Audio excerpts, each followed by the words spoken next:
This episode is brought to you by Black Butler, Parody of the Phantomhives, a Black Butler abridged series / parody. Thank you. Of all the different types of media that have been adapted into musicals, I think comics have to be the most inherently incongruous.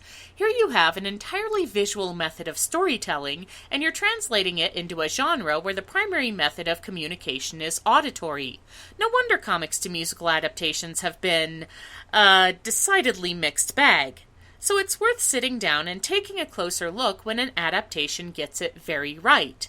Today we're going to talk about the 2006 graphic memoir Fun Home, a family tragicomic by Alison Bechdel. Fun Home is a notable comic adaptation on several levels. First, instead of being based on a comic strip or a superhero property, it's an intimate family drama, giving it a lot more gravitas than, say, You're a Good Man, Charlie Brown. It's the first Broadway musical to focus on a lesbian protagonist, and it's a biographical show that centers on a still-living subject. Bechdel has provided her own thoughts on seeing her family history on stage, which are easily found online and are worth looking at for some first-hand perspective. So here's how it originally went down. Fun Home is a non-linear series of meditations on Alison Bechdel's relationship with her father, Bruce, a closeted gay man who died of an apparent suicide at age 44. Even apart from his habit of making passes at the teenage boys in his English classes, Bruce was a less-than-model parent, cold and autocratic, abusive to his wife Helen, ignoring his family to focus on his passion for home and furniture restoration. Yet Bechdel's portrait of Bruce also reveals a sympathetic side in their shared love for literature and the tragic trajectory of a life of secrets and shame. Ambiguity and unanswered questions abound. Did Bruce really kill himself? And if so, how was it connected to Alison's own coming out a few months beforehand? Was Alison's ambivalence at his passing due to their strained relationship, or was she inured to death from her childhood experiences at the family funeral home? If Bruce had been able to live as an openly gay man, would Alison have lost him anyway to the AIDS epidemic, assuming she would have even existed in that case? In the end, Bechdel is able to reconcile herself with the memory of her father, a deeply flawed man who still provided her with the tools to embrace her sexuality in a way he was unable to. Perhaps the most notable change in bringing Fun Home to the stage is the introduction of the adult Alison as a character. In the book, she is an unseen narrator, reflecting and commenting on her past. She does this in the musical as well, but as part of her own character arc of coming to terms with her relationship with Bruce.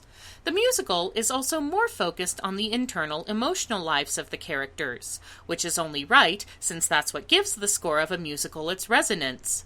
Characters give voice to their feelings in a way that Bechdel's more objective portrait doesn't allow, such as Helen's quietly despairing Days and Days, or Bruce's climactic soliloquy Edges of the World. Even Alison herself gets more emotional outpourings in songs like Ring of Keys, an encounter that covers a few panels in the comic, but here is transformed into a revelatory anthem of self-discovery. But again, comics are visual storytelling, and that is where Bechdel's work shines the most. The details in her art are a trove of foreshadowing, commentary, and illusion. For example, when we first see Bruce, he's reading Anna Karenina, the story of a woman who, like Bruce, is torn between desire and social restrictions, and who also commits suicide by stepping into the path of a moving vehicle. In the same chapter, Bruce's love for historic restoration is described as a passion, and Bechdel emphasizes the religious connotations of the word by drawing him in a posture reminiscent of Jesus carrying the cross.